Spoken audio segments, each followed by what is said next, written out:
Di antara contoh lain bentuk sombongan adalah apa yang diriwayatkan dari Salamah ibn al-Aqwa radhiyallahu ta'ala anhu, bahwa seseorang ketika makan di sisi Rasulullah SAW, dia makan dengan tangan kirinya. Kemudian Rasulullah menegurnya, kul biyaminik, makanlah dengan tangan kananmu. Maka orang itu menjawab, la astati', aku tidak bisa. Dengan tenang, dengan tetap memakannya dengan tangan kiri. Maka Rasulullah SAW menyatakan kepadanya, la astata', tidak, bahkan engkau bisa. Ma mana'ahu illa al-kibr, tidaklah menghalanginya kecuali kesombongan. Ikhwani fillah azakumullah, berarti maknanya sombong adalah menolak kebenaran, menolak perintah dari Rasulullah sallallahu alaihi wa ala alihi wasallam. Kalau dia berupaya dengan tangan kirinya, walaupun tentunya misalnya dia memiliki kelainan, tangan kirinya lancar, tangan kanannya kaku, tapi ketika diperintahkan dengan tangan kanannya dia berupaya dan berusaha, niscaya Allah akan membantunya. Tetapi ketika dia menolaknya dan mengatakan ma'astati', aku tidak bisa, padahal dia bisa, maka Rasulullah SAW marah dan menegurnya, la istata', tidak, bahkan kau bisa. Ma mana'ahu illa al-kibr, tidaklah menghalangi dia untuk makan dengan tangan kanannya kecuali kesombongan.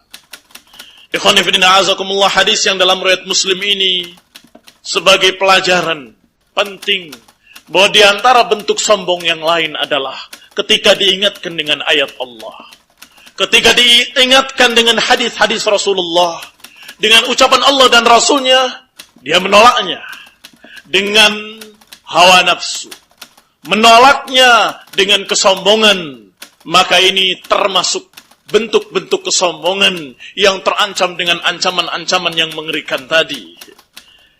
Dan ikhwani fillah azakumullah, masih bentuk ancaman. Rasulullah SAW menyatakan, ala ukhbirukum bi ahlin nar, maukah aku beritakan pada kalian siapa penduduk neraka? Kayak apa dan seperti apa penduduk neraka? Maka Rasulullah menyatakan penduduk neraka adalah kullu utullin jawadin mustakbir, setiap orang yang sombong, yang merasa tinggi. Ini khonifidina azakumullah, yang ternyata digambarkan siapa-siapa penduduk neraka, digambarkan dengan satu sifat, yaitu kesombongan. Ikhwanifidina azakumullah, kalau kita melihat deretan para duat, para da'i ilallah, yang mengaku mengajak kepada Allah, ternyata kita lihat siapa yang mengikuti hawa nafsunya, siapa yang mengikuti selera-selera pribadinya sendiri. Mereka adalah orang-orang yang mutakabbirun, orang-orang yang sombong, orang-orang yang merasa diri alim, orang yang merasa diri sebagai ulama, dan merasa bahwa semua orang lain selain dia adalah rendah, bodoh, dan tidak tahu apa-apa. Sehingga dia dengan berani memutarbalikkan fakta, mengatakan yang halal sebagai haram, mengatakan yang haram sebagai halal, merubah, mengganti, menambah, mengurangi dengan berani. Ini mutakabbirun, orang-orang yang sombong. Dia bukan tidak tahu kebenaran, tetapi tidak mau mengikuti kebenaran. Maka ikhwanifidina azakumullah, kalau ahlus sunnah mulai dihinggapi penyakit, atau salah seorang dari mereka atau sebagian mereka dihinggapi penyakit kibr, wallahi tidak mustahil untuk berubah sebentar lagi menjadi ahlul ahwa. Tidak mustahil untuk berubah menjadi mubtadi'un dhal, ahli dhalal, dari kalangan mutakabbirin, orang-orang yang sombong, yang tahu kebenaran tapi tidak mau mengikutinya. Ikhwani fillah azakumullah, kalau orang-orang yang sombong itu dalam keadaan dia tahu kebenaran, dia tetap tidak bisa mengikutinya karena terhalang oleh kesombongannya. Apa kata Rasulullah? ma mana'ahu illa al-kibr. Maka sebagian manusia tidak mengerjakan kebenaran-kebenaran, tidak mengerjakan amalan-amalan soleh karena tidak mengerti dan tidak tahu. Tetapi sebagian lain yang sudah Allah beri ilmu, tapi tetap tidak mengamalkan, dan tetap dia dalam keadaan menolak kebenaran tadi, inilah orang-orang yang sombong. Berbeda hukumnya. Dan mana yang lebih besar?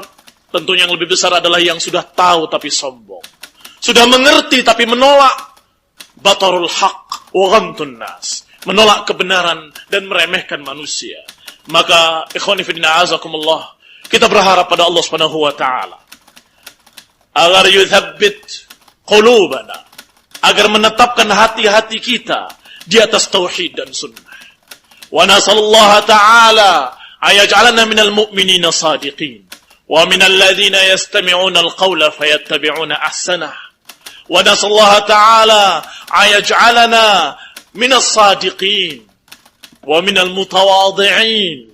Wa nasallahu ta'ala ayaj'alana minal alimin al-amilin. Menjadi orang-orang yang berilmu dan beramal, yang mengamalkan ilmu yang diketahuinya dan belajar untuk beramal. Wa nasallahu ta'ala ayaghfir lana khatayana.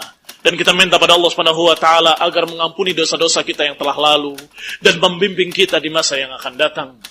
Wa nasallahu ta'ala husnal khatimah wa na'udzu bihi min su'il khatimah.